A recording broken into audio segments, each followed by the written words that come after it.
राधे राधे भक्तजनों, आज आप सुनेंगे अमावस्या की व्रत कथा। पूर्वजों कहते हैं कि अमावस्या के दिन अमावस माता की कथा सुनने से शुभ होता है, पति की लंबी आयु मिलता है, सुख समृद्धि घर में आते हैं। तो बोले अमावस्या माता की जय हो, अमावस्या माता की जय हो। अमावस्या व्रत कथा। बहुत समय पहले एक ब्राह्मण रहता था जिसका बहुत ही खुशहाल परिवार था। ब्राह्मण की एक सुंदर कन्या थी। जब ब्राह्मण की कन्या बड़ी हुई तो ब्राह्मण ने अपनी कन्या के विवाह को लेकर चिंतित रहने लगा। ब्राह्मण की कन्या देखने में बहुत ही रूपवान थी, इसके साथ ही वो सुशील और गिरह करिया में भी संपन्न थी। इन सभी गुणों के होने के बावजूद भी ब्राह्मण की कन्या के विवाह का योग नहीं बन रहा था। एक बार ब्राह्मण के घर में एक साधु महाराज पधारे। ब्राह्मण की कन्या ने साधु की बहुत स्वागत किया। ब्राह्मण की कन्या से साधु महाराज बहुत प्रसन्न हुए और उन्होंने ब्राह्मण की कन्या को लंबी उम्र का आशीर्वाद दिया। ब्राह्मण ने साधु महाराज को बताया कि उनकी कन्या का विवाह नहीं हो रहा है और ब्राह्मण ने साधु महाराज से ऐसा कोई उपाय पूछा जिससे उसकी कन्या का विवाह जल्दी हो जाए। तब साधु महाराज ने विचार करके ब्राह्मणों को बताया कि बहुत दूर एक गांव में एक औरत रहती है जिसका नाम सोना है और वो औरत धोबिन है। साधु महाराज ने बताया कि सोना धोबिन एक बहुत ही पतिव्रता स्त्री है।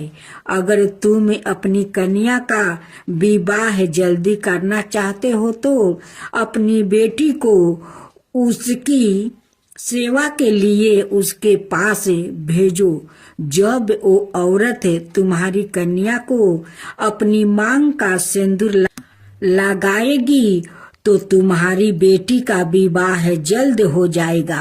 साधु महाराज की आज्ञा मानकर ब्राह्मण ने अपनी कन्या को दूसरे गांव सोना धोबिन के पास भेज दिया। धोबिन अपने घर में अपने बेटे और बहू के साथ रहती थी। ब्राह्मणी की बेटी सुबह जल्दी सोकर उठ जाती है और सोना धोबिन के घर के सारे काम कर लेती है। तो 3 दिनों तक सब कुछ ठीक चल रहा था। जब धोबिन ने देखा कि उसकी बहू प्रातः काल जल्दी उठकर सारे काम निपटा कर फिर सो जाती है, तब उसने अपनी बहू से काम के विषय में पूछा। तब धोबिन की बहू ने बताया कि उसे लगता है कि यह सारे काम आप करती है। तब धोबिन ने विचार किया कि अगली सुबह जल्दी उठकर छुप कर देखो कि घर के सारे काम कौन करता है। अगली सुबह जब धोबिन सुबह जल्दी उठकर छुप कर देखने लगी कि घर के सारे काम कौन करता है, तब उसने देखा कि ब्राह्मण की बेटी ने आकर उसके घर के सब काम किया। तब ब्राह्मणी की बेटी को धोबिन ने पकड़कर पूछा। तब ब्राह्मणी की कन्या ने अपनी सारी कहानी सोना धोबिन को सुनाई। ब्राह्मण की कन्या की कहानी सुनकर धोबिन ने अपनी मांग का सिंदूर निकालकर ब्राह्मण की कन्या को लगाया। जैसे ही सोना धोबिन ने अपनी मांग का सिंदूर ब्राह्मण की कन्या को लगाया, वैसा ही धोबिन के पति का देहांत हो गया। इस दिन सोमवती अमावस्या थी। अपने पति की मृत्यु से धोबिन दुखी होकर दौड़ते दौड़ते पीपल के पेड़ के पास गई। उस समय पीपल के पेड़ की परिक्रमा करने के लिए धोबिन के पास कोई समग्रही नहीं थी। तब सोना धोबिन ने ईंट के टुकड़ों से पीपल की 108 बार परीक्षण करने के बाद धोबिन के पति के प्राण वापस आ गया। तभी से इस दिन सभी विवाहित महिलाएं अपने पति की लंबी उम्र के लिए सोमवती अमावस्या के दिन व्रत राख कर पीपल के पेड़ की 108 बार परीक्षण करती है। कुछ दिनों के बाद ब्राह्मण की कन्या का भी अच्छी जगह विवाह हो गया और वो अपने पति के साथ खुशी खुशी जीवन बिताने लगी। राधे राधे भक्तजनों, अब आप सुनेंगे सोमवती अमावस्या व्रत भी में सोमवती अमावस्या का व्रत भी एक बहुत ही महत्वपूर्ण व्रत होता है। यह व्रत साल में एक बार सोमवार के दिन आता है, इसीलिए इसे सोमवती अमावस्या के नाम से जाना जाता है। इस अमावस्या की तिथि अनोखी होती है, जो साल में सिर्फ एक बार आती है। सोमवार के दिन भगवान शिव की पूजा करने का बहुत महत्व होता है, इसलिए इस दिन अमावस्या पड़ने से इस तिथि खास हो जाती है।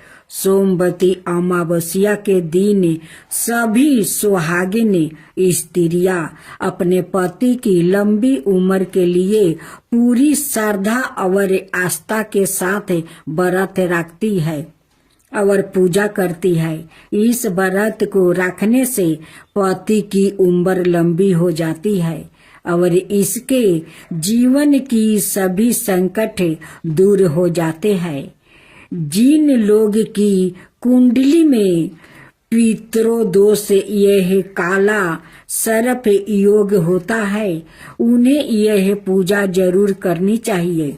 सोमवती अमावस्या की पूजा विधि पूर्वक करने से मनुष्य की कुंडली से पितरा दोष और काला सर्प योग दूर हो जाता है और इसके जीवन से अकाल मृत्यु का भय भी दूर हो जाता है। सोमवती अमावस्या का व्रत जेठ आषाढ़ जून जुलाई के महीने में आता है। इस दिन सभी महिलाएं व्रत रखती है और पीपल की पेड़ की विधिवत पूजा करती है। वे आप सुने गणेश जी की कथा। एक बुढ़िया थी, वो बहुत ही गरीब और अंधी थी। उसके एक बेटा और बहू थे। वो बुढ़िया सदाए गणेश जी की पूजा किया करती थी। एक दिन गणेश जी प्रकट होकर उस बुढ़िया से बोले, बुढ़िया माँ, तू जो चाहे सो मांग ले। बुढ़िया बोली, मुझसे तो मांगना नहीं आता है, कैसे और क्या मांगूं? तब गणेश जी बोले, अपने बहू बेटे से पूछ कर मांग ले। तब बुढ़िया ने अपने बेटे से कहा कि गणेश जी कहते हैं, तू कुछ मांग ले, बता मैं क्या मांगूं? पुत्र ने कहा, माँ तू धन मांग ले। बहू से पूछा तो बहू ने कहा, नाती मांग लो। तब बुढ़िया ने सोचा कि यह तो अपने अपने मतलब की बात कर रहे हैं। अतः उस बुढ़िया ने पड़ोसिन से पूछा तो उन्होंने कहा, बुढ़िया तू तो थोड़ी दिन जिएगी, क्यों तू धन मांगे और क्यों तू नाती मांगे। तू तो अपनी आंखें की रोशनी मांग ले, जिससे तेरी जिंदगी आराम से कट जाए। इस पर बुढ़िया बोली, यदि आप पसंद है तो मुझे 9 करोड़ की माया दे, निरोगी का काया दे, अमर सुहाग दे, आंखों की रोशनी दे, नाती दे, पोता दे और सब परिवार को सुख दे और अंत में मोक्ष दे। यह सुनकर तब गणेश जी बोले, बुढ़िया माँ, तूने तो हमें ठगा लिया, फिर भी जो तूने मांगा है वचन के अनुसार सब तुझे मिलेगा। और यह कहकर गणेश जी अंतर्ध्यान हो गए। उधर बुढ़िया माँ ने जो कुछ मांगा वो सब कुछ मिल गया। हे गणेश जी महाराज, जैसे तुमने उस बुढ़िया माँ को सब कुछ दिया वैसा ही सबको देना। तो बोलो गणेश भगवान की जय, गणेश भगवान की जय। अब सुने तुलसी माता की कथा। एक कन्या थी, जब वो थोड़ी बड़ी हुई और उसका समझ आने लगी, तब से ही वो तुलसी माता जी की पूजा करने लगी। उसके प्रतिदिन का नियम था कि तुलसी माता जी का पूजा करने के बाद ही खाना खाती थी। जब वो कन्या शादी के लायक हुई तब उसके माता पिता ने उसकी शादी करवा दी। कन्या को उसके माता पिता ने दहेज में भी एक तुलसी का गमला दिया। ससुराल में वो प्रतिदिन सवेरे उठती ही पूजा करती, फिर उसके बाद ही खाना खाने बैठती थी। उसकी 2 जेठानियाँ थी, वो दोनों उसका मजाक उड़ाती थी कि बड़ी नियम धर्म वाली बनती है। उन दोनों को उनसे बहुत ईर्ष्या होती थी, इसलिए वो दोनों तुलसी जी का गमला छुपा देती। वो कन्या बड़ी मुश्किल से गमला ढूंढ कर लाती, अच्छे से पूजा करती और फिर खाना खाती। वो गमला ढूंढ कर ले आती तो एक दिन तो उसकी जेठानियों ने क्या किया कि गमला ही दूर फेंक दिया। कन्या ने खूब ढूंढा पर उसे गमला नहीं मिला। वो बहुत ही परेशान हो गई। उस दिन तो उसने खाना भी नहीं खाया। उसका नियम जो था, उस कन्या की सच्ची भक्ति देखकर तुलसी माता उसे बहुत प्रसन्न हो गई और उसके कमरे में तुलसी माता का गमला प्रकट हो गया। अगले दिन सुबह जब वो उठी तो क्या देखती है कि उसके खाट के चारों कोने पर तुलसी माता का गमला आ गया है। यह देखकर वो तो बहुत प्रसन्न हो गई कि अब मेरी तुलसी माता को कोई चोरा नहीं सकेगा। पूजा करने के लिए भी कहीं और जाना नहीं पड़ेगा और कोई मेरी तुलसी माता को फेंक भी नहीं सकेगा। वो तो जल्दी से उठ कर स्नान करती है और तुलसी माता की पूजा कर लेती है। जब वो खाना खाने बैठती तो उसकी जेठानियाँ मजाक करने लगी कि लो, देवरानी का नियम धर्म पूरा हो गया। उससे पूछती है कि तुलसी जी की पूजा कर ली क्या? देवरानी धीरे से बोलती है, हाँ कर ली। जेठानिया बोलती है, कहाँ से कर ली? पूजा गमला तो फेंक दिया था। देवरानी कहती है कि देख लो, मेरे कमरे में खाट पर तुलसी जी लग रही है। जेठनिया बहुत शर्मिंदा हुई और बोली कि देवरानी, तेरी भक्ति सच्ची है। हमने तुझे बहुत परेशान कर रखा है, हमें माफ कर दे। देवरानी उन्हें माफ कर देती है। बोलो तुलसी माता की जय, तुलसी माता की जय। कथा। एक गांव में एक गरीब ब्राह्मण रहता था। वो हर दिन विधि विधान से भगवान विष्णु का आराधना करता था।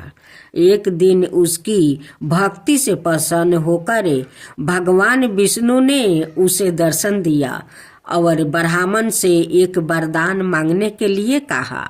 तब ब्राह्मण ने उसके घर माँ लक्ष्मी का निवास होने की इच्छा जाहिर की। तब भगवान विष्णु ने ब्राह्मण को लक्ष्मी प्राप्ति का मार्ग बताया। भगवान विष्णु ने कहा कि मंदिर के सामने एक स्त्री आती है और वो यहाँ आकर उपले थापती है। तुम उसे अपने घर आने का आमंत्रित देना, और वो माँ लक्ष्मी है। भगवान विष्णु ने ब्राह्मण से कहा, जब माँ लक्ष्मी सवाए तुम्हारे घर पधारेगी तो घर धन धन से भर जाएगा। यह कहकर भगवान विष्णु अंतर्ध्यान हो गया। अगले दिन ब्राह्मण सुबह सुबह मंदिर के पास बैठ गया। लक्ष्मी माँ उपले थापने के लिए आई तो ब्राह्मण ने उनसे घर आने का निवेदन किया। ब्राह्मण की बात सुनकर माता लक्ष्मी समझ गई कि यह विष्णु जी के कहने पर ही हुआ है। लक्ष्मी जी ने ब्राह्मण से कहा कि मैं तुम्हारे साथ चलूंगी, लेकिन तुम्हें पहले महालक्ष्मी व्रत करना होगा। 16 दिन तक व्रत करने और 16वां दिन चंद्रमा को अर्घ देने से तुम्हारी मनोकामना पूरी हो जाएगी। ब्राह्मण ने माँ लक्ष्मी के कहे अनुसार वो किया और माँ लक्ष्मी को उत्तर दिशा की और मुख करके पुकारा। इसके बाद माँ लक्ष्मी ने अपना वचन पूरा किया। माना जाता है कि तभी से महालक्ष्मी व्रत की परंपरा शुरू हुई।